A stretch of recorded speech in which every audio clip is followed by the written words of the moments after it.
Humanos Cast. Hoje, uma figura que sabe falar de política, de segurança, comportamento humano, tem a história do Rio de Janeiro e do Brasil na ponta da língua.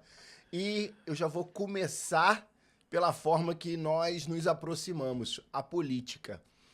Rodrigo Pimentel fez um vídeo descendo a lenha na Alerj e, por um acaso, o que chama o vídeo, a fotinha, ficou com a foto do meu velho pai. Eu falei, não, aí não.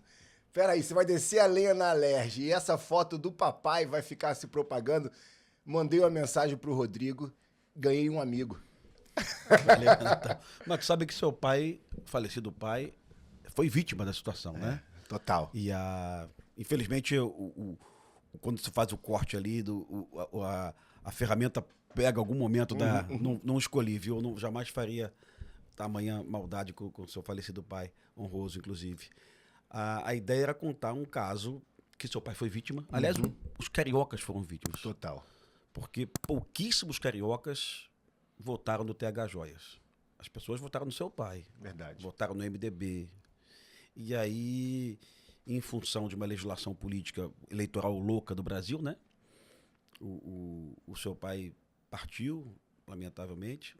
Aí sobe o terceiro suplente, que em condições normais não subiria. Não subiria. E a gente coloca na Alerj um representante, certamente, do Comando Vermelho. Eu não vou, assim, ter preocupação. Ele já tinha uma condenação, o TH já tinha uma condenação de 14 anos de cadeia. E ainda assim consegue E concorrer. ainda assim consegue concorrer ao lado de pessoas honrosas, porque toda vez que eu falo da Alerj, eu tenho cuidado de dizer que tem gente boa ali. Tem muita gente ruim, mas tem gente boa. Um dado, Renato, que a Polícia Federal deu ao Correio Brasiliense ano passado, o dado não é meu, é da Polícia Federal, para o jornal Correio Brasiliense. Aponta que 55% da Alerj está envolvido com alguma milícia ou com alguma facção. É né? muita gente. Somos 71 deputados no Rio? 71. Então, se esse número for verdadeiro, não sei como que a Polícia Federal chegou nesse número, se esse número for verdadeiro, 40 representantes do nosso Estado, segundo a Polícia Federal, que tem credibilidade, né? Estão de alguma forma relacionados aí com facções.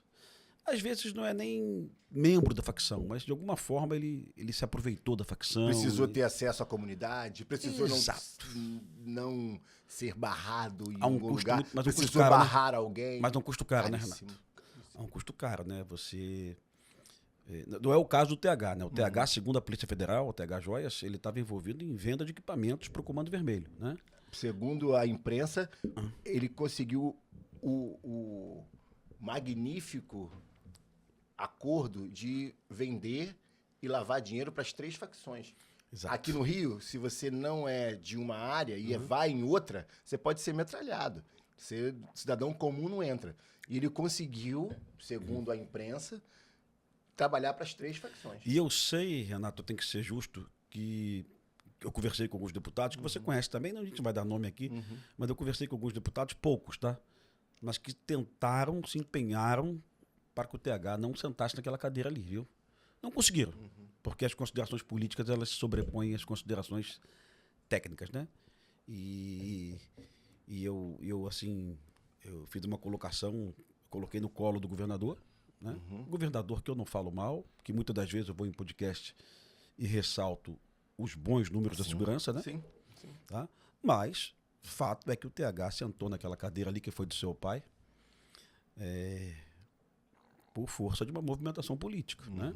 Coloca o Pisciani aqui, daqui a pouco, né? Se devolvesse o Pisciani, o TH não ia para a Alerj.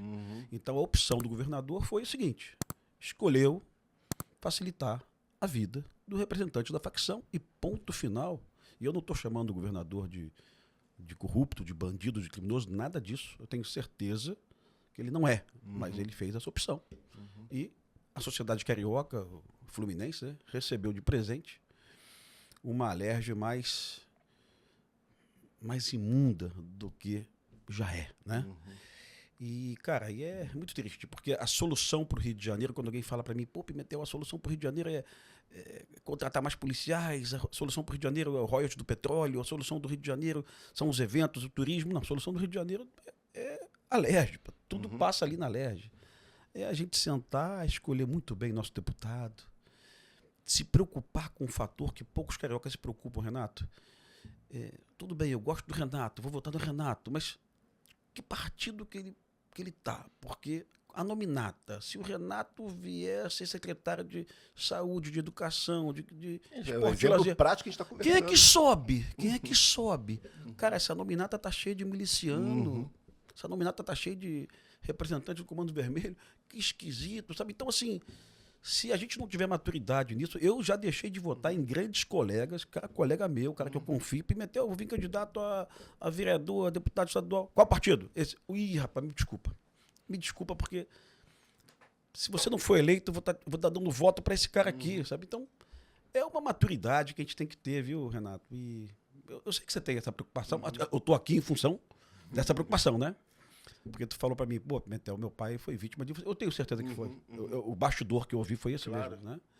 Mas, cara, estamos aí para resolver o problema do Rio de Janeiro. E a história que a imprensa não sabe, que houve um convite de pessoas ligadas a esse deputado para que papai renunciasse antes Fiquei sabendo, cara. do mandato. Alguém me contou. A ponto de irem no hospital, no leito do pai, e eu presenciei ele dizendo para a pessoa: eu fui eleito pelo povo, ou o povo me tira ou Deus me leva. Porque você não vai assumir uma cadeira que o povo me deu. Sim. Então ele foi brabo. Teu pai estava obstaculando o Comando Vermelho no Rio de Janeiro. Acabou. Não tem espaço. Não tem ajuda financeira, não tem sustento da minha família, não há nada que faça eu vender o que eu não comprei, que eu conquistei através do voto. Então... Sim, é porque, vou explicar pro camarada o bastidorzão. Poderia chegar ao TH e falar pro seu pai assim, olha, eu garanto 15 vagas no gabinete pro Renato. A família vai ficar bem. Não é isso? Então, esse é o bastidor, né? Então, aí a diferença é que quando você conversa com alguém que admite isso, infelizmente, parece que 55% admitiria, encontrou esses 45%, um velho aguerrido, homem do bigode ainda, que falou, não, o Rio de Janeiro não merece que eu faça esse acordo no bastidor. Meu pai foi um homem que conseguiu fazer, em 1 ano e 3 meses, quase que uma amizade com direita e esquerda. Isso se refletiu com o discurso do Luiz Paulo na LERJ, um homem social-democrata que já esteve aqui nesse podcast. Sim. E... Gosto muito do Luiz Paulo, cara. Pô, acho bem... Coerência. Né? Coerência. Então, a gente teve o governador Cláudio Castro, o prefeito Eduardo Paes, Rodrigo Bacelar. Papai era um homem evangélico da Assembleia de Deus, e a gente tem convenções nas Assembleias de Deus, convenções de Madureira, convenções do Rio de Janeiro, e essas convenções, onde tem ser humano, tem ego, não se falavam os líderes. Então, papai conseguiu ser o deputado do centenário, 100 anos de Assembleia de Deus no Brasil. Ele queria que houvesse um único evento para comemorar, e os líderes não queriam. Quero o meu. Mas, na morte, foi decidido que a gente teria um grande evento único. Assim ocorreu. Então, defender esse legado me gera muito orgulho. Você conheceu o meu primo, Otoniel Júnior? Conheci. Otoniel Júnior também tem um legado, porque os meus tios, Otoniel e Osiel, foi a primeira dupla evangélica sacra, cristã. 50 anos, né? 50 anos do legado agora. Pouco se falava em gospel naquela época, né? E 50 anos depois ainda se fala de alguém. Que bacana. Rodrigo, então ter você aqui é um carinho, né? Mamãe merece esse carinho, a memória do meu pai merece esse carinho. Ele era teu fã, gostava muito das suas colocações, gostava muito da sua história e do legado que você vem construindo. A LERJ, ela tá hiper noticiada ou ela realmente fede mais que as outras? Eu tô falando isso até pelos dados, né? Você recentemente falou que sobre o Macapá, gostei muito dessa observação. A população do Macapá não passa no RJTV a violência de lá, mas a do Rio passa Bangu, Campo Grande, Tijuca, como se fossem estados, né? O Rio está toda hora na TV. Ou seja, essa harmonia, crime, parlamento, você acha que é uma característica do Rio ou está infectado no Brasil inteiro? Excelente pergunta, viu, Renato? E será que em função da Rede Globo estar no Rio de Janeiro e ela transmitir as questões do Rio para todo o país com muito mais atenção do que as questões de São Paulo, do que as questões de Minas Gerais, será que a Alerj não acaba sendo vítima de uma imprensa mais atenta? Não. Eu vou te explicar por quê. A Alerj, ela é a Assembleia Legislativa Estadual, de todas elas, das 27, com o maior número de prisão de deputados até hoje. Já tivemos, desde 88 para cá, desde a Constituição de 88, já tivemos 14 deputados presos. Nenhuma Assembleia Legislativa no Brasil tem algo parecido. E não só em função de Lava Jato, não só em função de corrupção, né? Tivemos deputados presos, como o TH, investigação, 2 vezes, né? Investigação de narcotráfico, né? Tivemos deputada afastada e depois reconduzida pelos próprios colegas, Lucinha, né? Em função de milícia. Então, a Alerj realmente ela foge aí. Eu sei que tem corrupção em todas as assembleias do Brasil. Mas a Alerj tem o pior número, né? É lamentável. E agora, como eu disse para você, eu tenho amigos lá, tem pessoas que eu confio, tem pessoas que apresentam projetos de lei que eu aplaudo, sabe? E como teu pai, exatamente, pessoas de esquerda e de direita, né? Pô, poderia citar nomes aqui, já falamos do Luiz Paulo, mas gosto da Marta Rocha, gosto muito da Marta Rocha e gosto de colegas da esquerda também, que eu vejo lá. Pode ter aquele embate ideológico dificílimo, a gente pode estar no extremo da polarização política, mas eticamente falando, tá tudo certo, né?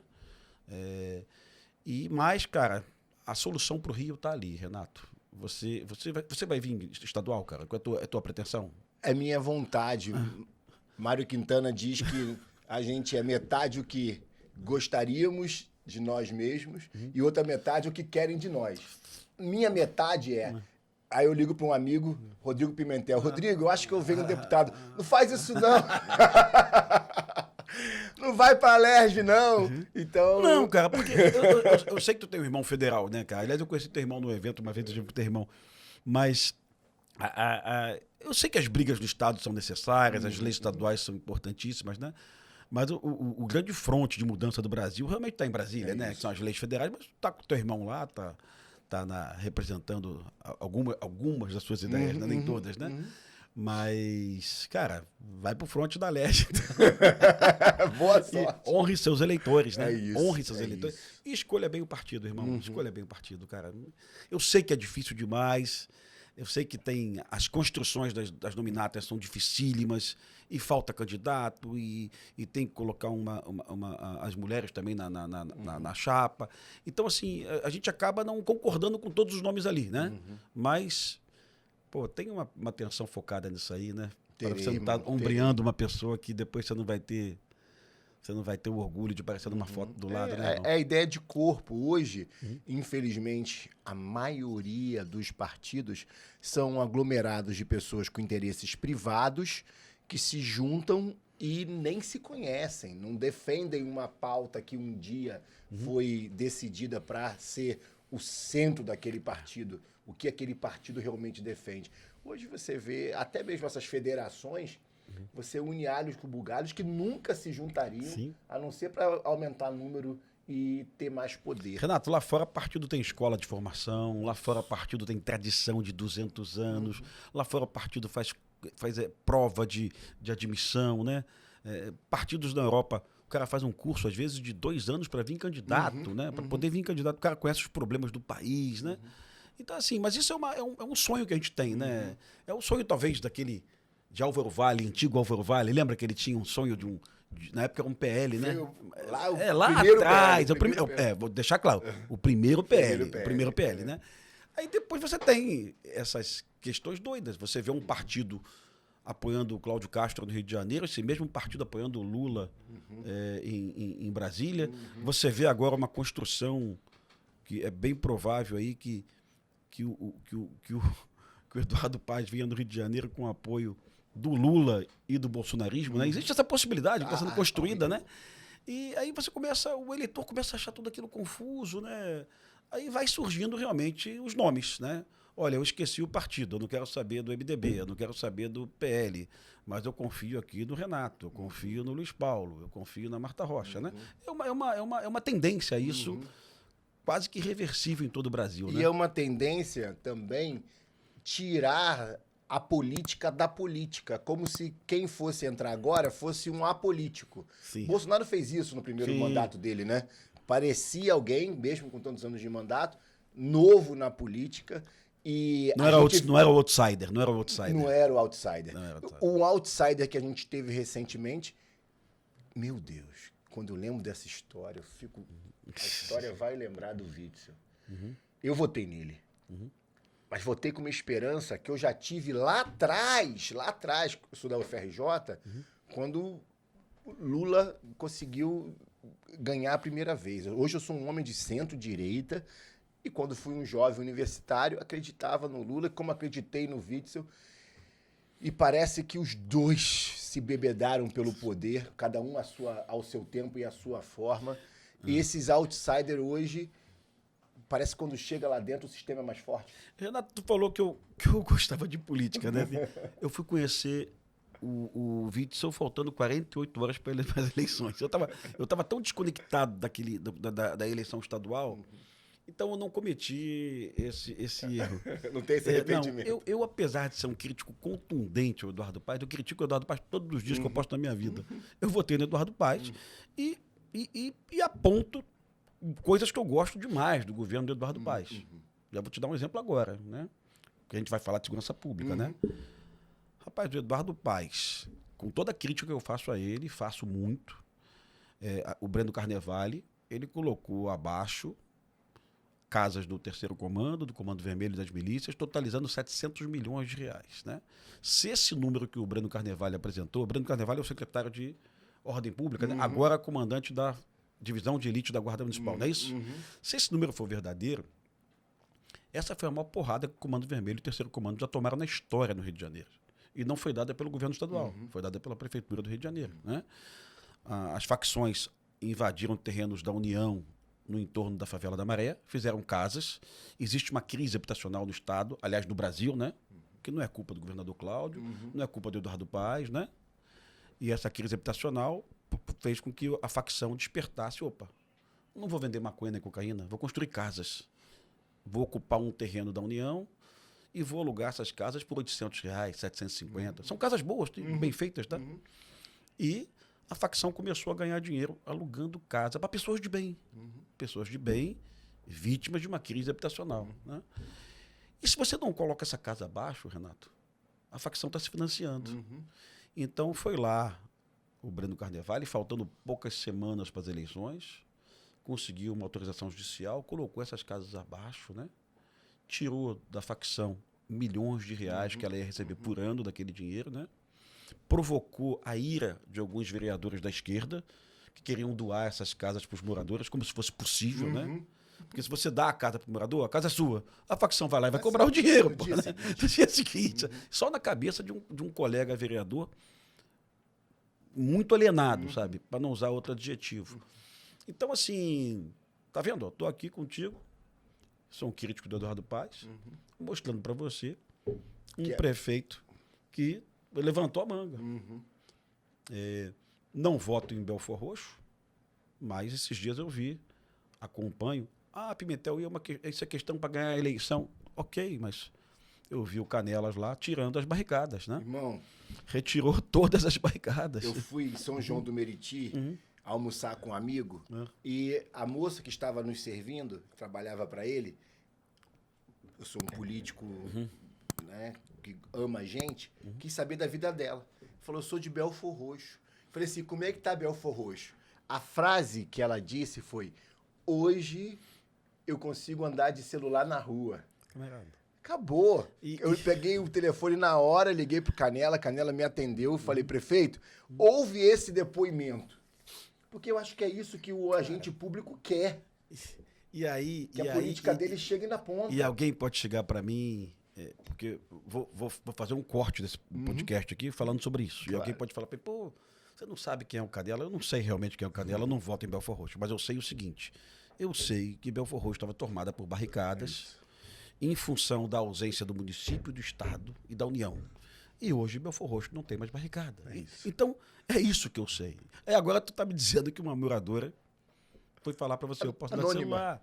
Então, assim, cara, eu quero isso. Eu quero o prefeito que levante a manga. Eu quero aquele prefeito que fica falando, mas segurança pública é problema do Cláudio. É problema... Não quero mais isso.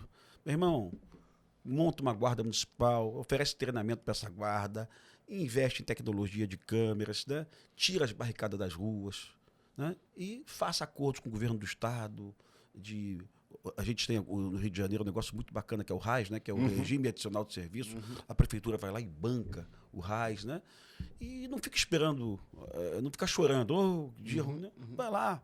Então, eu tenho visitado algumas prefeituras aí, Renato, de prefeitos de direita e de esquerda. Eu visitei Maricá, gostei muito. Eu visitei Macaé, gostei muito. Dei no meu podcast os números de Teresópolis. Não sei quem é o prefeito, não sei o nome do cara. Os melhores números dos últimos 3, 4 anos, né? Aí, Léo, grande Conhece prefeito. ele? Estive lá agora, não sei quem é. em Teresópolis. Léo é um vereador capaz, um homem da cidade, se elegeu agora prefeito e colocou como secretário de saúde um fisioterapeuta. Então eu tenho que ficar feliz com esse cara. É um primeiro da história do estado do Rio de Janeiro a tirar essa hierarquia médica, onde a saúde ela é transversal. Todo mundo importa. Então ter um médico hoje trabalhando, que o chefe dele é um fisioterapeuta, tem que ser natural, tem que ser normal. E quem sabe até um dia um profissional de educação física também na saúde, né? Que seja. Eu acho que a gente precisa olhar a saúde de uma forma transversal. Então, Léo é um prefeitão da Serra. Cara, eu peguei os números não sabia o nome dele, estou sabendo por você. Né? Eu liguei para o comandante do batalhão lá, que era o Coronel Ferreira, e pedi para ele os dados do batalhão lá da Serra, do batalhão de Teresópolis. E ele me passou os dados, cara. O dado que ele tinha, que a cidade estava 110 dias sem roubo de carro. Leonardo Vasconcelos, prefeito. Aí ele me deu um dado, eu coloquei num vídeo, coloquei no Instagram, olha, não sei quem é o prefeito, mas a cidade está há tantos dias. Eu tenho certeza que isso não é culpa só do prefeito. Eu tenho certeza que existe uma articulação, prefeitura, governo do estado. E coloquei os números agora acho que coloquei os números de Volta Redonda. Volta Redonda também está porque eu servi em Volta Redonda, eu servi no 28. Eu fui aspirante em Volta Redonda e Resende.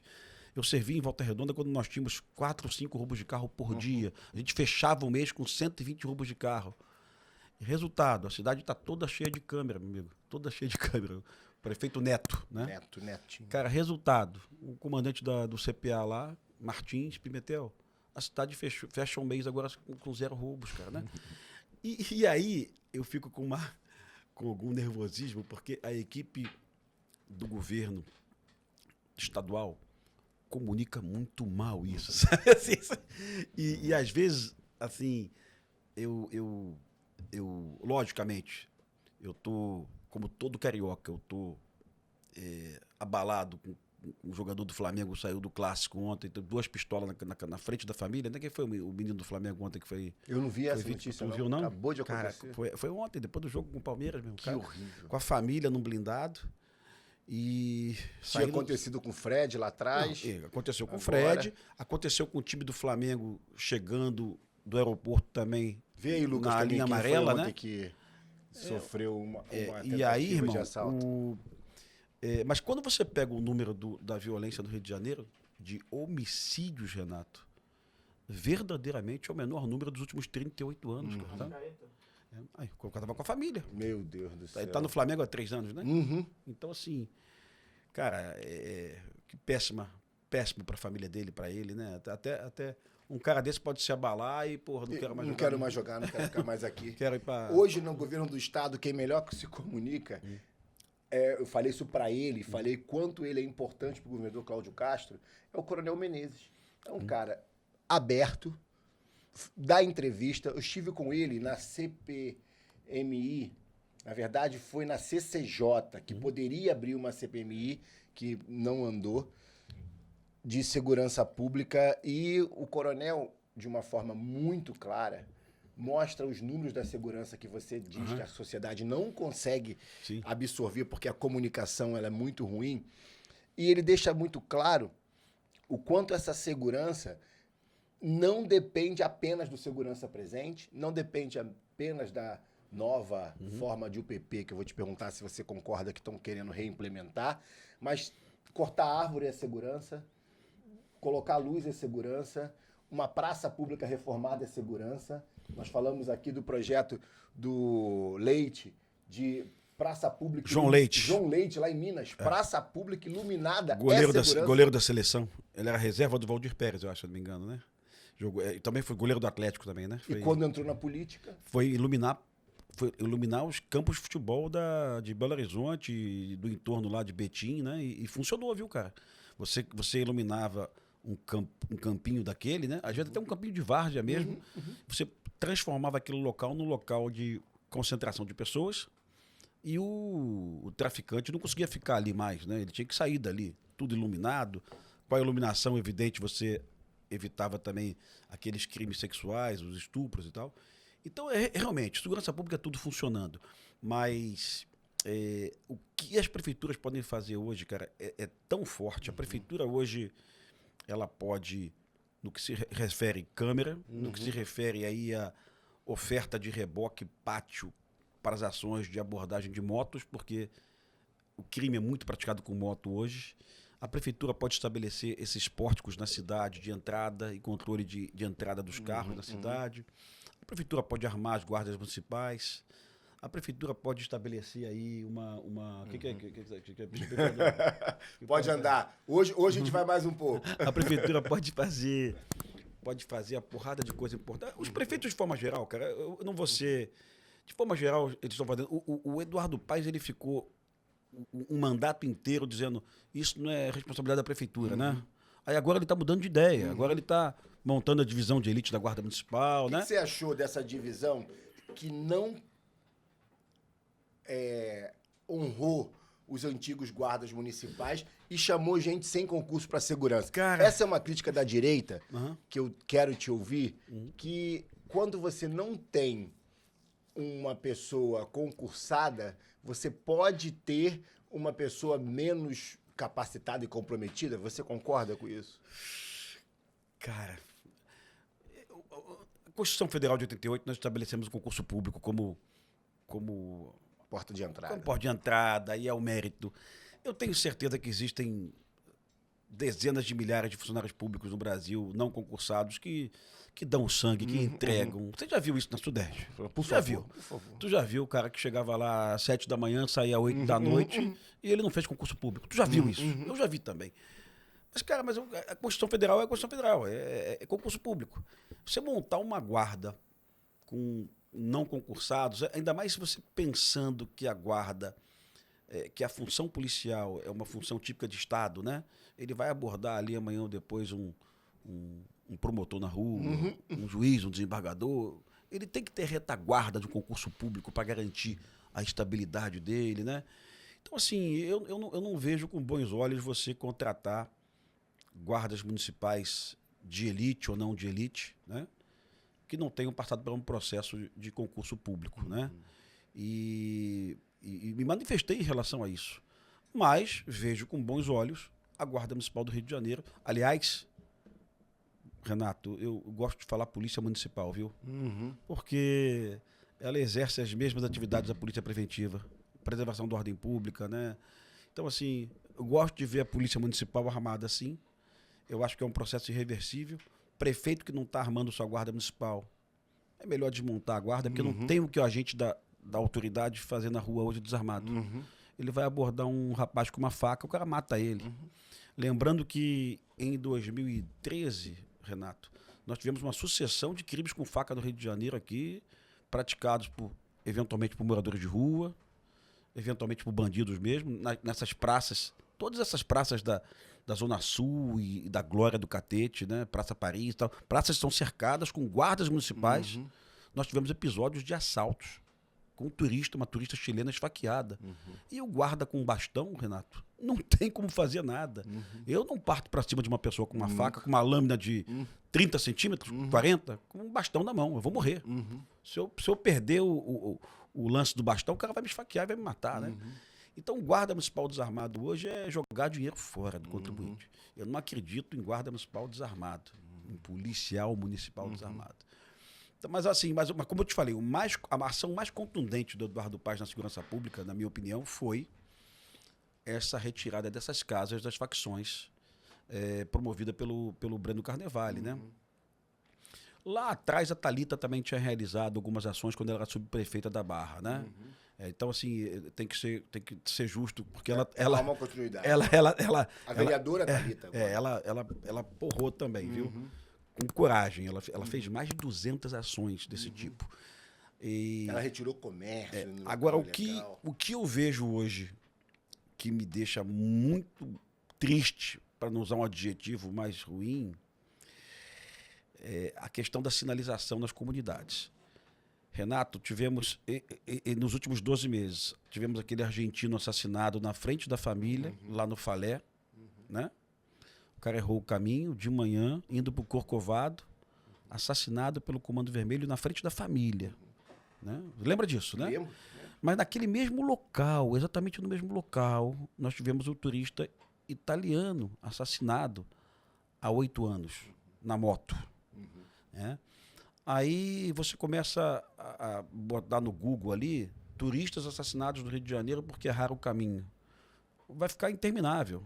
Você vai ver o turista da Áustria na Rocinha, você vai ver uma italiana na Rocinha, você vai ver os torcedores do Santos na Favela da Maré, você vai ver o pai e uma filha de Minas Gerais voltando para BH, na Maré também, ali quase sempre na Vila do João. Né? Então, pra assim, quem não conhece, é o finalzinho da amarela, quem vai cair para vermelha. Exato. Você entra numa comunidade que poderia ser melhor sinalizado. A conversa é essa. E por que não sinalizam? Renato, você acha que vai prejudicar a imagem Renato, do que cara, todo mundo já sabe? Cara, Renato, às vezes a prefeitura pode dizer para você, mas está sinalizado, está ali, Vila do João. Cara, mas se eu sou de São Paulo, Vila do João pode ser Vila Mariana, Vila Isabel. Vila é vila, né? É isso. Vila é um bairro, né? Entrei, não é isso? Então a sinalização, para ser clara e objetiva, atenção, comunidade dominada por traficantes armados. Cuidado. Isso. Isso isso te envergonha? Não. Isso me salva. Isso é para salvar vidas Isso me salva. de pessoas desavisadas. Mas né? pro político, Eduardo Paes? Isso teoricamente pro ego, não é pro voto não, porque eu acho que o voto Sim. ele vai ter Da da maioria das pessoas que vão lutar para aquela placa sair de lá quando não for mais. Lógico. Porque quando você faz um mapa de sinalização de onde está o perigo, isso é uma utilidade para a segurança pública, para falar assim, olha, se isso aqui é perigo, por que é? O que eu devo fazer para diminuir esse ranking e deixar de ser? E fazer agora uma festa de tirar a placa. Sim. Mas eu também não entendo também, cara, eu nunca perguntei isso para... Hoje eu conheço lá as vereadoras que eu conheço, assim, que eu tenho uma relação que eu posso pegar um telefone, que é a Thalita, a Thaís do PSOL também, que eu gosto dela, admiro, viu? O Rogério Amorim também, que eu tenho o telefone e ligo para ele, conheço o Rogério desde que ele era médico, né? E ele atendeu mais de um policial ferido, né? E assim, mas eu não sei porque nenhum vereador no Rio de Janeiro até hoje não teve não vou dizer coragem, né? Mas não teve a ideia de provocar por lei o prefeito a colocar uma placa, né? Porque, Renato, é uma quantidade... na reunião dos BRICS, né? Dois jovens de São Paulo entraram na Cidade Alta sem querer, né? Cidade Alta do Peixão, né? A bala voou, o cara foi um paulista vindo pro BRICS, foi baleado, sabe? E aí, cara, essas ferramentas de Waze, de Google Maps aí, elas não são atualizadas diariamente, elas não conseguem perceber a expansão das facções, né? Então, assim, aliás, ninguém sabe, né? Eu conto sempre nos podcasts aquela história daquele policial Wellington Sacramento, um policial que trabalhava num 90 e ele foi comprar uma peça para uma máquina de lavar. Ele ia naquela loja ali, ele é mecânico de máquina de lavar, né? Ele ia na loja todos os dias, toda semana comprar uma peça, né? Porque ele consertava a máquina. E um dia o dono da loja falou para ele, ó, atenção, os bandidos estão no final da rua. Ele falou, não é possível, vem aqui todo dia, né? Ou seja, a facção expandiu o território e ele, quando saiu da loja, tinha 15 bandidos armados com fuzis na porta da loja. E ele teve que atropelar os bandidos, né? Senão ele morria, porque a farda estava no banco de trás. Ou seja, nem o carioca mais consegue entender essa dinâmica louca de expansão de milícia, traficante. Pode acontecer com a gente aqui, Deus me livre. Tu vai para um bairro que você não vai há 10 meses ou 5 meses, né? E aquela rua, que era uma rua que antes você podia visitar um parente seu, agora tem uma barricada, tem um bandido armado, né? O interior do estado, que não conhecia essa violência, passou a conhecer, né? O interior, os rincões fora do estado do Rio de Janeiro, hoje Sim. já com o Comando Vermelho, hoje já com outras facções que estão cada vez mais tecnológicas, cada vez mais Sim. inteligentes e cada vez mais infiltradas. É difícil falar e ser infiltrado fora da Alerj, né? Que a Alerj a gente tem mais legitimidade como quem elegeu, mas a gente tem que falar dos tribunais, né? Nesse Brasil, se fizer a conta certinho, vale a pena cometer um crime, irmão. Porque você ou é solto no outro dia, ou os escritórios de advocacia, se for do sobrinho de um grande juiz, vai te soltar, independente do crime que você cometa. Essa é a sensação também? O Renato, anteontem eu vi uma pesquisa, sexta-feira eu vi uma pesquisa de um senador do PL, não lembro o nome dele. O senador disse que nos últimos anos só o STJ concedeu 9 mil habeas corpus para traficantes de drogas no Brasil. Quando você prende alguém flagrante por tráfico de droga, a princípio não precisava nem de audiência de custódia. Bastava aproximar o julgamento e tornar o julgamento instantâneo. Uhum. Eu já tenho ali a cocaína, eu tenho a testemunha, a prisão foi em flagrante, dispenso o inquérito policial, né? Então, assim, quando você escuta o ministro Lewandowski dizendo mas a justiça é obrigada a soltar porque a polícia prende mal, é uma mentira, porque quase todas as prisões com cocaína e maconha no Brasil são flagrantes. Uhum. Não tem inquérito policial, não tem investigação. Prendeu, tá aqui. Uhum. Tá aqui os 200 quilos, a abordagem, a testemunha, né? Uhum. Típica das apreensões da PRF, inclusive, né? Então, assim, quando você descobre que o STJ concedeu 9 mil habeas corpus para soltar esses traficantes, você começa a pensar o seguinte: será que ainda existe lei antidrogas no Brasil? Será que ainda se pune traficante no Brasil? Porque eu tenho um caso agora de um piloto com 200 quilos de cocaína que foi solto. Tá? E não foi solto pelo STJ, não. Foi solto na audiência de custódia. 200 quilos de cocaína. Isso vale mais ou menos 17 milhões de dólares. 17 milhões de dólares do preço disso aí. 200 quilos de cocaína. E no despacho do juiz, possivelmente feito por IA, né? O juiz colocava assim, em função da pouca quantidade. Meu Deus. Sabe? Evidente que esse juiz não vai ser punido. Uhum. Não vai acontecer nada com esse juiz. Nada, nada, nada. Né? Não temos mecanismos no Brasil que possibilitem punir juízes, investigar juízes. Né? O CNJ bem que está tentando. Hoje existem 7 tribunais no Brasil vigiados pelo STJ por venda de sentença. Mas existe uma investigação da Polícia Federal também, mostrando a venda de sentença no STJ, que só está abaixo do STF. Uhum. Tivemos no mês passado algo que muito me envergonhou, Renato. Acho que envergonhou todos os cariocas, né? Que foi uma equipe do BOPE na casa de um traficante, com as câmeras, né? Furtando objetos do traficante. E aí tem uma loucura de uma discussão que alguns policiais dizem para você assim: Renato, aquilo ali é o espólio de guerra.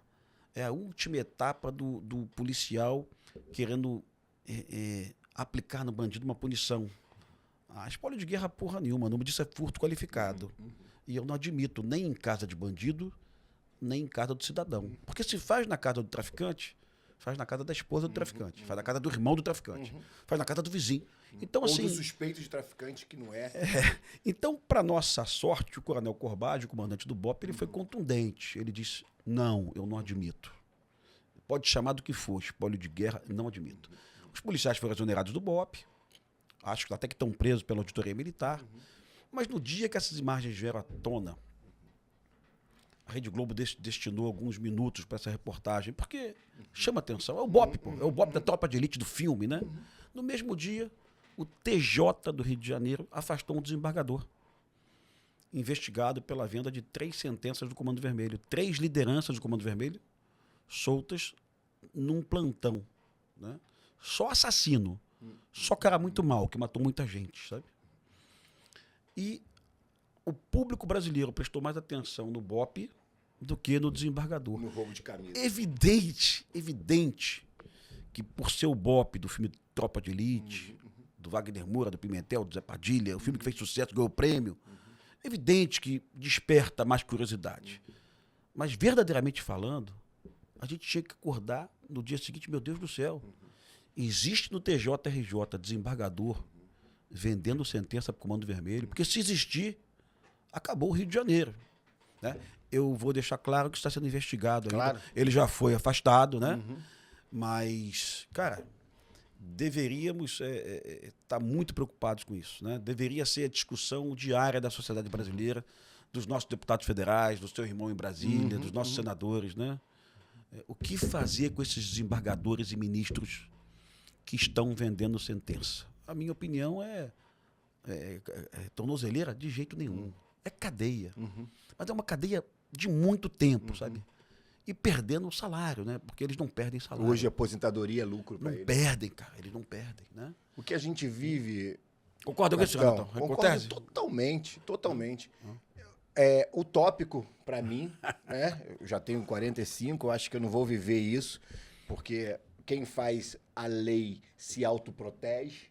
Então, hoje é difícil a gente ter qualquer tipo de balanço e contrafreio contra os juízes, porque há um receio enorme dos parlamentares em legislar contra os juízes, porque os juízes podem, entre aspas, se vingar contra eles. Então, aí surgem ideias mirabolantes, perigosas para a sociedade, né? Que foi a tentativa da PEC da blindagem, né? loucura. Cara, que bom Não importa se compartilhar. você é de direita, Renato, se toma você aqui. é de esquerda. Que bom. Não tem porquê a gente retroceder a esse ponto. Não tem. Né? Voltar ao tempo que você buscava ser parlamentar para poder fazer crime. Camarada, a PEC da blindagem ia afundar o Brasil no narco-estado, sabe? E eu lamento que muitos deputados que a gente admira, que você admira, que eu admiro, muitos votaram a favor da PEC da blindagem. Que sorte que o nosso Senado, né? Que sorte que o nosso Senado disse que tá doido. E a população, de alguma forma, explicou a esses deputados que eu sou um homem de direita, eu sei que eu quero ter um contrafreio para o que o STF está fazendo, legislando. O que fizeram com a pauta do aborto agora, Sim. todo respeito ao STF, não é a sua função. Manda para Casa do Povo, manda para o Senado de volta, manda para a Câmara dos Deputados e diz que você não pode legislar. Mas não é assim que a gente... Não é criando uma aberração que a gente vai acabar com outra aberração. Outra... Muito bom te ouvir, cara, isso aí, viu, Renato? Não, mas isso é consenso. E eu conversei com líderes do PL, gente grande, que puxou essa PEC da blindagem, que não via desta forma, porque a bolha não deixava ver. Então precisou vir gente como você, um homem de centro-direita, alertar para eles acordarem e falar assim, opa, eu posso estar realmente criando aqui algo pior um remédio que vai matar. A PEC da ao blindagem invés de tirava o TH salvar. da cadeia. O TH saía da cadeia e voltava para Porque era parlamentar. voltava para Leste no dia seguinte. Só para explicar, só para a direita entender como ela estava equivocada, sabe? Assim, realmente é um monstro pior do que o que a gente está vendo aí, né? Ou então falar a verdade. Olha, nós estamos produzindo uma legislação aqui para equilibrar os poderes do Brasil, mas essa legislação vai trazer um trauma danado, porque ano que vem o Comando Vermelho, o Terceiro Comando, o PCC, as milícias vão colocar deputado pra cacete nas casas, né? Ou o deputado se sentir no direito de fazer o crime que for, Exato. porque sabe que vai ser reeleito. Exato, Então, exato. agora é a hora de matar quem eu quero, agora é a hora de eu fazer a exato, besteira exato. que eu quiser. Exato. Essa fala nossa, né? Somos de direita, somos de esquerda. Quando você se viu um homem de direita? Eu sou da época, olha que eu não sou tão velho assim, que não era fácil pra mim, sou da Universidade Federal do Rio de Janeiro, falar que era de direita. O cara quase que... Você também é? Meu Deus! Talvez... Escondidinho. Escondidinho. Talvez fruto da herança do regime militar, né? Teve os seus excessos, que ninguém se orgulha. Quando Pimentel se viu de direita, e você acha que esse extremismo tende, como um pêndulo, a perder espaço e essa zona de equilíbrio de alguém de direita que elogia um deputado como Luiz Paulo, que elogia um deputado como um Amorim e consegue ver... Que elogia uma Marta Rocha. Uma Marta Rocha. Uma Thaís. Isso. Que é uma vereadora que eu gosto muito. Então estamos chegando nesse momento que esse pêndulo vai, e você acha que 26 ainda vai ser o ano do extremismo? Renato, sabe que algumas vezes na minha vida eu tinha uma observação assim. Eu não tenho problema de votar num prefeito de direita ou centro-direita, de votar num governador de direita ou de centro-direita, e votar num deputado estadual ou num vereador mais à esquerda, porque eu tenho certeza que a principal função daquela casa legislativa municipal e da Alerj é fiscalização. Eu não tenho dúvida disso. Então, eu ficava muito bem impressionado com a capacidade de deputados e vereadores de esquerda em acompanhar as contas públicas, né? Em cobrar dos secretários de Estado ou do município posições a respeito de orçamento e tal. Então, assim, para o equilíbrio da democracia, cara, eu entendo perfeitamente alguém que vote num Eduardo Paes e vote num vereador do PSOL. Eu entendo. Mas eu entendo, assim como eu entendo o cara que vote no Cláudio Castro para governador e vote na Marta Rocha para deputado estadual. PDT. A eleição passada mostrou isso. Muita gente não votou no Bolsonaro, mas o Senado e as câmaras federais e estaduais são todas a maioria de direita. Exatamente isso. Talvez exatamente. discordou daquela figura líder da direita, mas é uma pessoa de direita. Muita gente votou no Bolsonaro e no Quaquá. É isso. Não é isso? É isso. Então, e o Quaquá sabe disso. Né? Ele sabe. Maricá o Bolsonaro teve voto pra cacete. Então você começa a perceber. Mas como é que eu me sinto de direita hoje? A minha pauta de segurança pública é mais à direita e a minha pauta econômica é mais à direita. Por esse motivo que eu me sinto mais à direita. Não é nem pela pauta dos costumes. Eu sei que boa parte dos colegas religiosos estão mais à direita em função da pauta dos costumes, né? Você colocou aqui a questão do aborto, você poderia colocar aqui a questão da maconha, das drogas, né? Mas o que me torna mais à direita hoje, verdadeiramente, é a carga tributária menor. Isso, na minha opinião, promove geração de emprego e redução da desigualdade social, na minha opinião. Pode não ser a opinião dos caras da esquerda, mas na minha opinião é essa. Mas é fato também, né? A gente viu isso há 4 anos atrás, no meio de uma pandemia, no meio de uma guerra, que valeu a pena. Sim, lógico, a carga tributária. E hoje a questão da segurança pública, porque eu tenho certeza que nada se faz mais nesse Estado, Renato, sem segurança pública. Renato, você vai trazer o governador Cláudio Castro aqui algum dia? Eu espero. O convite está feito no ar, governador. Tu vai chegar para o governador um dia, ou então você vai conversar com o Vitor Santos, ou então com o Menezes, Coronel Menezes, da Polícia Militar, que é meu amigo da minha turma, ou então com o Felipe Cury, que, na minha opinião, é o melhor secretário de Polícia Civil que nós já tivemos até hoje. Ou então com o Vitor Santos, vai perguntar, você hoje indicaria um amigo seu, amigo mesmo, a abrir uma empresa no Rio de Janeiro, né? Eu sei a resposta do Vitor Santos. O Vitor Santos ia dizer assim, não, eu sim, porque existem áreas do estado do Rio de Janeiro que o crime realmente caiu, que é Volta Redonda, região serrana, Vale do Paraíba, Macaé, né?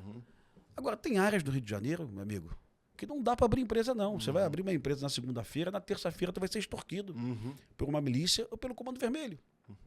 Né? Então, assim, apesar da queda do homicídio no estado, parece que a expansão das facções não tem limite mais. Perfeito? E aí o carioca não acredita mais.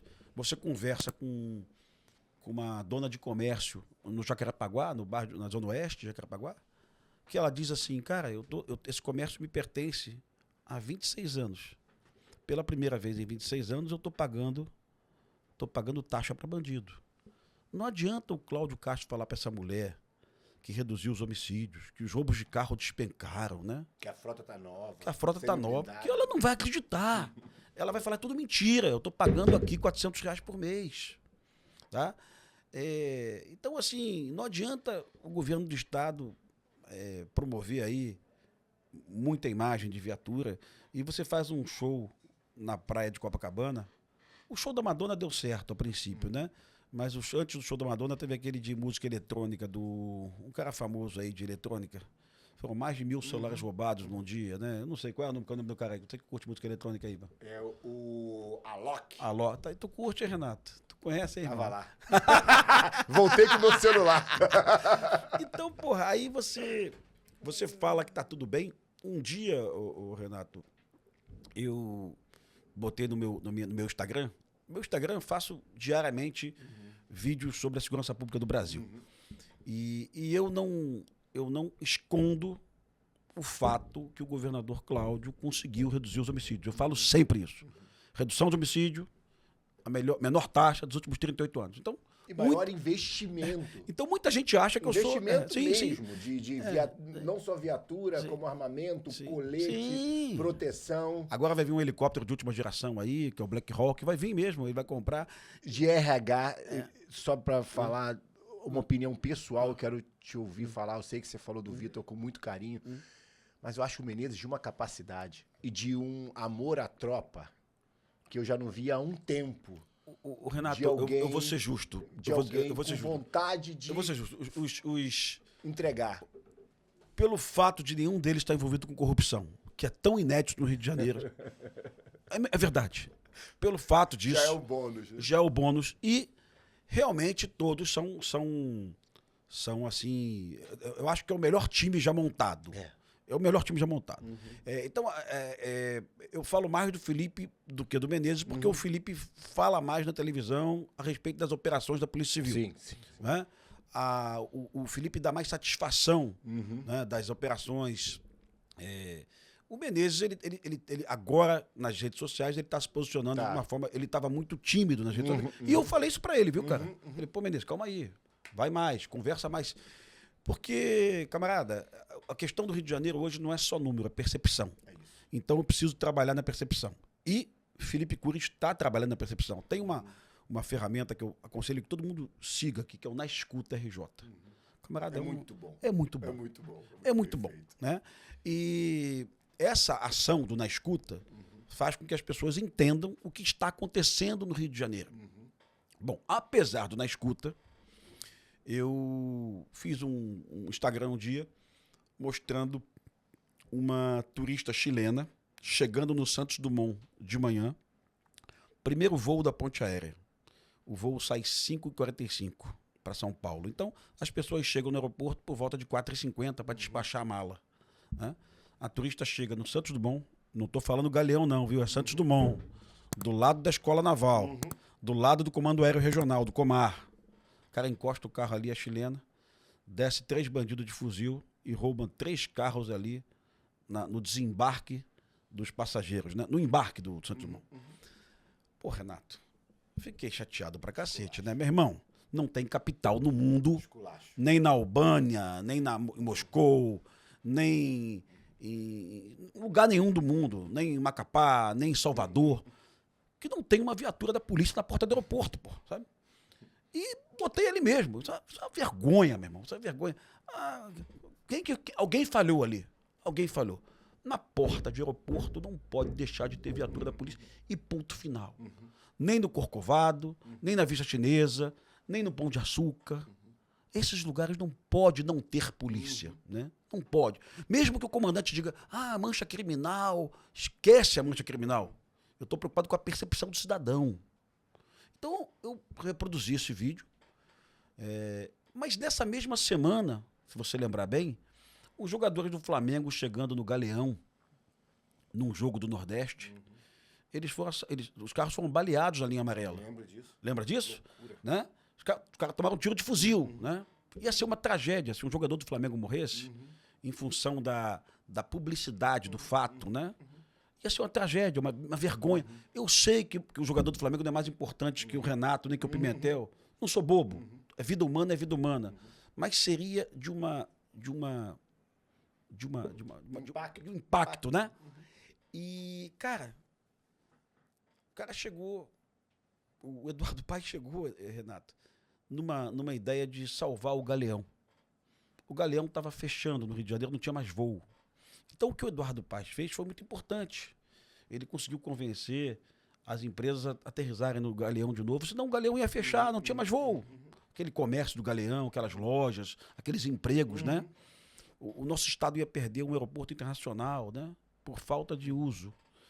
E o Eduardo Paes consegue retirar alguns voos do Santos Dumont, aqueles voos de Curitiba, Vitória, Belo Horizonte, eu acho. Alguns voos do Santos Dumont migram para o Galeão e o Galeão recupera. Pô, cara, Eduardo Paes, com todo respeito e carinho, já que você recuperou o Galeão, vamos fazer a linha vermelha presente? O governo do estado não quer fazer. Dane-se. Eu não vou esperar o Vitor Santos, ou o Menezes, ou o Felipe Cury, ou o governador Cláudio Castro estabelecer que a linha amarela é importante, que a linha vermelha é importante. Vamos fazer um acordo com a Secretaria de Segurança Pública, vamos contratar um RAIS, um PROEIS, o que for, e vamos criar o programa Linha Vermelha Presente. Sabe? Porque senão, o primeiro turista que morrer baleado na linha vermelha acaba com o Galeão. Acaba com o Galeão. Tá? No ensaio do evento do BRICS, o carro da comitiva da Austrália foi baleado. Ensaio. Então, perdão, COP20, confundi BRICS com COP20. Então você começa a perceber que as coisas do Rio são frágeis. Né? Renato, eu não consigo mais acreditar num jogo da Conmebol no Rio de Janeiro. Nós tivemos uma tragédia com jogadores com o time do Uruguai. Parece torcedor. Básico, né? Parece básico. Já está avisado. Cara, já tem caso no passado. Meu irmão, tivemos 2 problemas com o time do Fluminense, com a torcida do Fluminense em Copacabana. O pau comeu, acho que com o Penharol, não tenho certeza. Não, foi com o Boca Júnior. Lembra disso? Tivemos um problema com a torcida do Flamengo. Qual é o problema de eu avisar a Conmebol? Leva o jogo para Juiz de Fora. A gente não tem condição. Não temos, a gente não tem lei. As pessoas são presas aqui, são soltas na audiência de custódia. Nosso efetivo da Polícia Militar, Força Reserva da Polícia Militar. Mas o ego dos políticos. O RECON, nosso RECON, aquele dia que teve problema em Jacarepaguá, tá? Eu tenho certeza que o Menezes pegou o telefone, mobilizou as forças. Eu tenho certeza. Porque eu tinha um amigo meu que estava do lado do Menezes na hora daquele problema. Mas, cara, nosso efetivo naquele dia estava tomando conta da Covanca, que a Covanca estava sendo invadida pela facção, sabe? Então tem coisas no Rio de Janeiro que a gente vai pagar mico se a gente fizer mal feito. Todo mundo lembra do Tropa de Elite, não tem como lembrar do 02, né? Esses dias eu revi o filme e o mental da tropa era muito testado. Mas para que você tenha certeza que numa incursão de favela, numa incursão contra um traficante, esse cara tá preparado. Então, me pareceu que o que você instruiu ali como inspiração para que fosse gravado é que a gente treina muito para que na hora do jogo a tropa esteja preparada. O que me parece hoje é uma tropa pelo menos eu ouvi das notícias, que 5% delas Declaração do próprio Coronel Menezes. Coronel Menezes agora na CCJ, a tropa sofre de saúde mental. Você acha que a tropa tá enferma? Você me faz essa pergunta no mesmo dia que eu acordo pela manhã. Hoje de manhã eu acordei, eu vou dar uma olhada nas notícias, né? Eu vejo 2 policiais militares discutindo dentro de um carro no bairro da Vila Valqueire. Que loucura. Dois colegas, nenhum dos 2 afastados da psiquiatria, tá? Ambos ativos nos batalhões, né? Um padrinho de casamento do outro. E um colega mata o outro no Compadres. carro, né? Possivelmente tinha cachaça envolvido nessa questão, álcool, né? Mas isso sinaliza bem o que você falou aqui, a questão da saúde mental. Tem um outro indicador, que é um indicador muito sério, muito grave, que é a questão do suicídio, né? Em geral, Renato, a gente no Brasil tinha um dado na década de 90 de um suicídio para cada 100 mil pessoas por ano, né, no Brasil. Na Polícia Militar, esse número chegava a 8 ou 9 vezes acima da média nacional. Em alguns momentos, até 25 vezes acima da média nacional. Então, era uma prova matemática, científica, de que o policial estava à beira de um ataque de nervos, né? Quando o Menezes deu esse número de 5%, eu acho que ele foi leve, sabe? Eu acho que existe muitos policiais hoje aí, em função de escala, em função de desprezo da sociedade, de ataque da mídia. A questão salarial não está resolvida até hoje, bem verdade, né? Cara, tem policial trabalhando 60 horas semanais, né? Loucura. Então, eu acho que esse número que o Coronel Menezes deu de 5% da tropa, são 40 mil homens, né? Então, 5% seriam 800, perdão, meu Deus, que vergonha, seriam 5%, seriam 200, calma aí, 2 mil policiais? 2 mil policiais, 2 mil policiais, né? Parece 40 mil, 5% seriam 2 mil homens. Parece pouco, viu, cara? Eu acho que tem algo pior aí, se você vasculhar. Aí você vê policiais praticando violência contra esposas, você vê policiais praticando feminicídio. Essa semana tivemos um policial na Barra da Tijuca que matou a esposa, né? Então esse número pode estar aí de alguma forma encoberto, escondido, não por covardia dos nossos comandantes. Talvez até por falta de uma rede de apoio e de assistência, viu, cara? Falta de psiquiatras da corporação, às vezes pouco psicólogos, né? Uma cultura que saúde mental importa. E, cara, e o nervosismo, o estresse que é ser policial no Rio de Janeiro. Ser policial, tem um coronel da PM do Rio de Janeiro, o coronel Cajueiro, que ele, quando apresenta os dados comparando a Polícia Militar do Rio de Janeiro com o Exército Americano no Vietnã, ele vai pegando o dado do número de policiais mortos no Rio de Janeiro em combate e número de militares americanos mortos no Vietnã. O Rio de Janeiro supera, sabe? Isso é inacreditável, sabe? É inacreditável que uma força policial morra mais do que um exército em guerra. Então esse é o status do Rio de Janeiro. Todo mundo que tem um parente policial, um amigo policial, um irmão policial...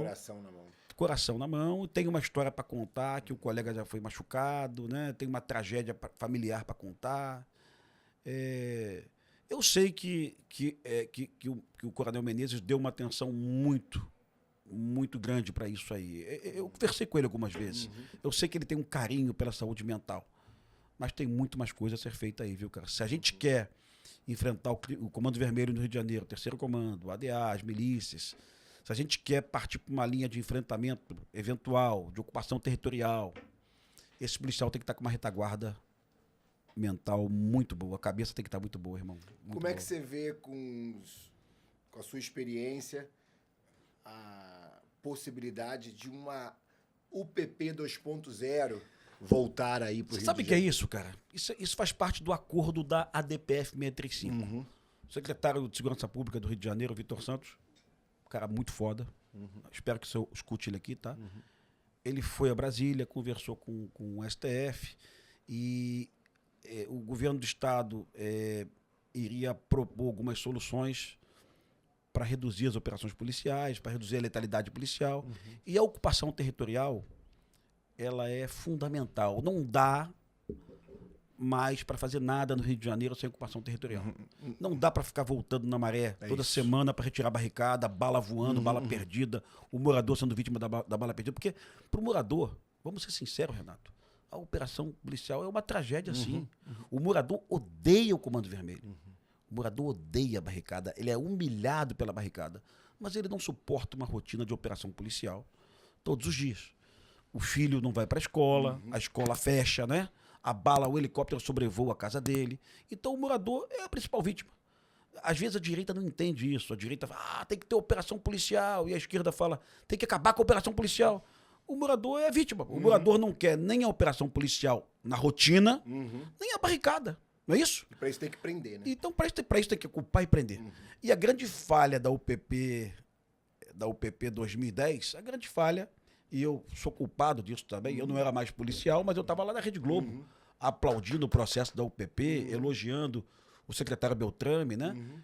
E, na verdade, cara, as UPPs estabelecidas sem as prisões das lideranças é um fracasso certo. Porque o bandido ia ficar na favela, ia tentar vender cocaína, ia atirar no container, ia matar o policial. Fez tudo isso. Né? Então hoje, que sirva de lição. Se a PM do Rio for ocupar a maré com a ajuda do governo federal, porque o governo federal tem que bancar um orçamento para isso, viu? RAIS, de repente até a Força Nacional, né? A Força Nacional está em Brasília, a Força Nacional de Segurança, né? De repente, se isso acontecer, eu tenho certeza que o Felipe Cury e o Vitor Santos e o Menezes, eles têm convicção que, primeiro, as lideranças do Comando Vermelho e do Terceiro Comando na Maré devem ser todas presas. Agora, preso e puxar uma cana de verdade. Não é cana de 11 meses, cana de... porque o Cláudio Castro ele tem razão no que ele fala. Ele foi num evento lá de governadores em Brasília e ele falou, olha, o tempo médio de um bandido preso do Rio de Janeiro é 11 meses. Né? Não tem polícia no mundo, Renato, que resolva. Com um bandido solto, cara. Né? Eu tive uma conversa com o governador e ele me relatou os bastidores de como ele conseguiu a queda da DPF e quanto foi difícil convencer, porque o Poder Judiciário também tem sua ideologia, também tem, e coloca isso talvez até na frente da lei. E o elogio que eu fiz ao governador é o quanto isso foi um cavalo de Troia desarmado para o Brasil inteiro. Lógico, Renato. Porque imagina se isso Ceará, Bahia, Renato, não pudesse entrar mais em lugar nenhum, irmão. Eu acho que o STF ele não é corajoso, ele só bate no Cláudio Castro e no Tarcísio em São Paulo, né? Quando a gente sabe que, na verdade, as polícias que mais matam no Brasil são as polícias do Nordeste, né? Mas o foco da pressão midiática do jornal UOL, da Folha de São Paulo, da Globo News... São nos governadores de direita. Sempre assim, mesmo explicando para o jornalista. A gente olha para o jornalista e fala, deixa de ser mentiroso. A polícia da Bahia mata 8 vezes mais que a de São Paulo. Ainda assim o jornalista fala, Tarcísio, derrite. Tarcísio, são os caras de pau, mentirosos, fundamentalistas, né? Que não estão preocupados com a verdade, estão preocupados em usar o jornalismo como instrumento político, né? De controle de massas, né? Estão se prejudicando por causa disso. Muito. Porque as pessoas estão percebendo que só sai mentira dali. Nada que sai dali é verdade mais. É impressionante. Mas, mesmo sabendo disso, a pressão é toda dos governadores de direita. E você tem razão. Amanhã ou depois o STF poderia acordar e restringir as operações da Polícia Militar da Bahia nas comunidades ocupadas pelo Comando Vermelho, o que ia ser uma tragédia para a Bahia. Porque hoje a Polícia Militar da Bahia, a Polícia Civil, cara, estão trabalhando arduamente. Estão conseguindo prender lideranças e tal, né? Lá o governador é o Jerônimo, do PT. E não é culpa dele, ele já pegou a Bahia em guerra. São 2 governos do Jacques Wagner, 2 do Rui Costa. Né? A Bahia dobrou o número de homicídios em 15 anos. A Bahia dobrou. O Rio de Janeiro caiu, São Paulo caiu, Goiás caiu e a Bahia dobrou. A Bahia e o Ceará na contramão do Brasil hoje. E são justamente os estados da federação, Renato, onde você tem hoje pessoas expulsas de casas por facções. E você não vê os nossos deputados, de direita, da bancada, eu não vou chamar bancada da bala, tá? Vou chamar da Comissão de Segurança Pública, preocupados em formular leis adequadas ao momento. Conversei com um deputado de esquerda esses dias, da Paraíba, e sobre a emergência de uma lei no Brasil tipificando o crime de expulsar morador de casa. Excelente. Detalhe, com pena superior a 8 anos. Por quê? Qualquer pessoa presa no Brasil hoje com uma pena inferior a 8 anos responde em liberdade. Então, quando tu vai formular uma lei, só funciona com a pena mínima acima de 8 anos. Então, expulsar, induzir a fuga, amedrontar, né? Porque o que está acontecendo na Bahia é que o Comando Vermelho, no Ceará também, Fortaleza, Maranguape também. Maranguape é uma das cidades mais violentas do Brasil, hoje eu acho que é a mais violenta. O Comando Vermelho vai lá e picha, sai fora, sai daqui. A rua inteira, Renato, as pessoas pegam, botam tudo na mochila e vai morar na casa do pai, do avô, do tio, né? É um êxodo urbano provocado pelas facções. É uma tragédia humanitária sem precedente. Que loucura. Ignorada pelo Lewandowski, ignorada pelo Lula, né? Ignorada pelo STF, ignorada pela Rede Globo e também pelo Parlamento. Então, se nós tivermos agora um deputado de esquerda, é o Dimas, o nome dele, formulando uma lei, propondo uma lei, né? Porque essa lei vai proteger o morador de periferia do Nordeste. É isso. Que é a principal vítima da violência no Brasil hoje. A maior vítima da violência no Brasil hoje é o morador de periferia do Nordeste, que é eleitor da esquerda, quase sempre. Né? Então, assim, e não tem legislação para isso. Então, eu estou torcendo para que isso aconteça aí nos próximos dias. Que o Hugo Mota coloque isso em votação emergencial, para que a polícia do Ceará e a polícia da Bahia tenham ferramentas para poder manter esses bandidos de facção presos, né? Mas vamos lá. Eu sei que você Dias melhores virão, viu, Renato? Eu costumo dizer, papai tinha essa frase, tá? Eu sou neto do ventre livre. Ele é muito orgulhoso da cor da pele dele. E olha onde eu cheguei. Tá certo. Como é que eu não vou ser esperançoso? Tá certo. Irmão, governo do estado do Rio de Janeiro, 26 vem aí.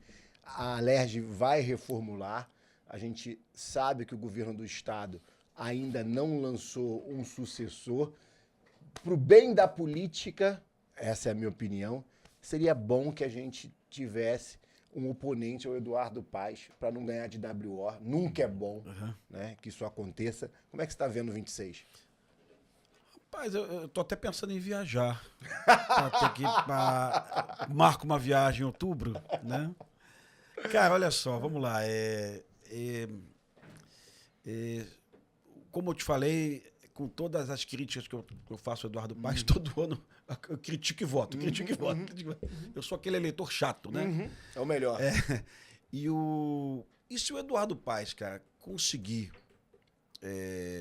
unir forças para resolver o problema do Rio de Janeiro, que, na minha opinião, um problema estrutural hoje é a segurança pública. Sem segurança pública eu não tenho educação, eu não tenho geração de emprego, nem pensar no turismo, nem pensar, né? Se o Eduardo Paes conseguir, se ele apresentar alguma coisa... Agora, o que eu estou escutando, Renato, é que existe uma tendência aí a uma união do Eduardo Paes aí com o bolsonarismo também, né? Uma aproximação do Eduardo Paes com o Cláudio Castro. Principalmente, né? Se o Tarcísio vier como a segunda força. Sim. Então, a direita vai ter um palanque. Exato. E o Eduardo é a águia e água, né? Então ele consegue voar alto e se transformar. Pelo jeito, ele pode ter 2 palanques. Ele consegue estar com Lula e com Malafaia ao mesmo tempo. De boa. De boa. De boa. Agora se ele usar essa habilidade dele porque o Eduardo nunca foi governador do Rio de Janeiro, né? Ele foi prefeito e nunca foi. Se ele conseguir usar essa habilidade dele para fazer um bom governo, eu vou ficar muito feliz. Também, todo mundo. Ninguém torce no barco feliz. Afundar, não. Essa Eu coisa vou de ficar maluco. muito feliz. Agora, lembrando que as questões da segurança pública do Rio de Janeiro não dependem do melhor governador do mundo. Se você trouxesse para o Rio de Janeiro o tal do Bukele... Aliás, o Eduardo Paes falou que ia visitar o Bukele, né? Não foi até agora, né? Mas se você trouxesse o melhor, a pessoa mais bem intencionada, trouxesse o Beltrame de volta, o Beltrame Gaúcho, porque a gestão do Beltrame foi muito bem aplaudida pelo Carioca na época, lembra disso? Lembro sim. Agora vai e tal. Você pode botar no Rio de Janeiro que é o melhor nome do mundo. Meu amigo, uma justiça que solta 9 mil traficantes com habeas corpus, né? Uma audiência de custódia que coloca um traficante com 200 quilos de cocaína na rua, né? Uma lei que coloca um bandido com fuzil preso durante 11 meses e coloca... Não tem jeito. Nada resolve isso. Um juiz que solta um bandido que foi preso 58 vezes. 58 vezes, Renato. Um turista de Cuiabá passeando no Rio de Janeiro, vendo o show da Taylor Swift, um jovem, conhecendo nossa cidade, assassinado na praia de Copacabana por um bandido com uma faca, que tinha sido preso pela polícia militar um dia antes. Loucura. Pô, então você pode colocar o Eduardo Paes, pode colocar o Beltrame, pode colocar o Renato, o Pimentel, pode colocar a pessoa mais bem intencionada do mundo. Não resolve não, meu amigo. Não resolve. Eu acho que em algum momento no Brasil, alguma liderança de esquerda que nunca se preocupou com a segurança pública, alguma liderança de esquerda vai acordar e vai falar assim, olha, não está dando mais. O morador de periferia é a principal vítima. Vamos virar essa mesa aí, vamos esquecer esses pensadores tipo Lewandowski, que falam de desencarceramento, e vamos colocar alguma coisa efetiva para funcionar. O que funciona é tirar a pessoa que mata das ruas. Perfeito. Tirar o assassino das ruas. Né? Vou dar um exemplo aqui para você de Macapá. Macapá, a Polícia Civil de Macapá prendeu um assassino, aqui no Rio de Janeiro, tá? Polícia Civil de Macapá, do Amapá, veio no Rio, com auxílio do BOPE, entrou na Maré e prendeu um bandido chamado Imperador, líder do 3º Comando no Amapá. A prisão desse bandido já fez cair os homicídios no estado. Esse bandido tinha mandado matar mais de 100 pessoas. Então não tem solução que não vislumbre a prisão desses caras. E a prisão desses caras não pode ser por 7 anos, nem 8, nem 9. Tem que ser 25 anos, 20 anos, né? Agora você tem um ministro da Justiça que ele dá entrevista dizendo que ele é desencarcerador. Não, que tem que desencarcerar, que cadeia não resolve. E aí, cara, fica muito difícil. O PT, Renato, ele tem 2 vertentes. Ele tem um PT acadêmico, universidade, PUC, Laranjeiras, Cosme Velho, Leblon, e tem o PT raiz, periferia, metalúrgico, favela, que é o PT do Quaquá. É isso, eu ia falar Maricá. Quando o PT periferia falar, olha, a gente não gosta de bandido. Quem gosta de bandido são vocês, do Cosme Velho, de Laranjeiras, da PUC. A gente não gosta. Nós somos vítimas dos bandidos. Eles colocam a pistola na nossa cabeça, eles roubam o nosso celular, eles acabam com o crescimento econômico da nossa cidade, eles acabam com as esperanças das famílias. Quem gosta de bandido é o PT, e aí eu faço uma justiça, porque tem gente do PT acadêmico que também não gosta, tá? Mas quem acha que tem que tratar o bandido dessa forma gentil, não é o PT romântico. Não é o PT de periferia. E eu fiz esse vídeo que viralizou, porque o Quaquá, ele disse lá, na minha cidade, quem expulsar morador de casa vai pra vala. É isso. É isso. Uma fala de direita, né? Mas esse é o sentimento de qualquer pessoa, porque você faz um projeto Minha Casa Minha Vida, para tirar uma pessoa pobre da miséria, para oferecer uma dignidade para um cidadão. Você faz 2 conjuntos Minha Casa Minha Vida. Aí vai lá um cara do Comando Vermelho, vem da Mineira, do Rio de Janeiro, atravessa a ponte, sai da sua casa, tua casa é minha agora, e você vai me pagar aluguel. Não tem ninguém no mundo que possa achar isso razoável. Mas... Na semana passada, fui para um podcast com o vereador Leonel, do PT, né? E o vereador Leonel, o Quaquá tá errado, que ele quer armar a guarda municipal, que ele quer fazer operação nas favelas de Maricá. Não, ele não quer isso. Ele só não quer que o morador de bem seja expulso da sua casa. E não é possível, Leonel, que você não concorde com isso, né? O Leonel é um cara educado e inteligente, viu? Um cara educado e inteligente. Foi do Sindicato dos Jornalistas do Rio de Janeiro, sabe? Seria até uma expressão política do PT para o futuro. Mas enquanto tiver pessoas pensando dessa forma, sem estar conectado com a vontade do morador da periferia, nós estamos ferrados. Nós estamos ferrados. E o futuro só muda com a mudança do pensar e se tiver gente que influencia a gente a pensar diferente. Eu acho que você mostra que o Rio de Janeiro é seu. O seu trabalho é político, sim, não partidário. Você educa uma parcela da população que não ouviria de ninguém o que ouve nos seus cortes, no seu podcast. Eu te agradeço pela sua militância. Obrigadão, Renato. Pimentel, obrigado, irmão. Fica com Deus, cara. Mais uma Honre o vez. legado do seu pai, viu, irmão? Amém. Vamos lá. Amém. Rio de Janeiro tem esperança. Esse foi o Pimentel, um grande amigo. Não acabou. Vem cá, vem cá, vem cá, vem cá. Eu tenho que presentear ele. A Karine sempre me lembra. Que bom. Isso aqui é o que a gente quer pro Rio de Janeiro, ó.